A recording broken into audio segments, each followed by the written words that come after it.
সবার জন্য আইসক্রিম নিয়ে আসছি। আমার জীবনেও গাইস আমি এত আইসক্রিম কিনে নাই।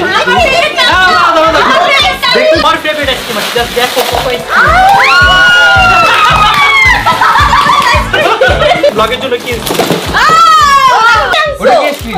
বানানো আমি খাই না, এটা খাই না। তুই এইটা খাস না? বাদাম তো। It is this. তা খাওয়ালে কেমন এটা? খানাটা খাচ্ছ কেমন? শুরু করে বিসমিল্লাহ করি। আমি এটা খাবো। গাইস এটা আমার ফেভারিট আইসক্রিম, এটা খাবো। হাই এটা কেন লাগাবেন? আর এটা হচ্ছে স্টার্ট।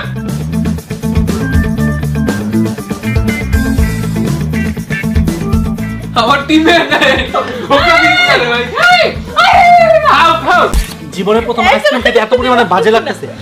অনেক কষ্ট করে গিলতেছি, বাট আমার গলা দিয়ে গিলা মানে নামতেছে না। একটু করে গাইস আমি খাইতে পারতেছি না। এই চালের আগে করা উচিত ছিল, কারণ অলরেডি খেয়ে মুখ একদম পুরো মিষ্টি হয়ে গেছে।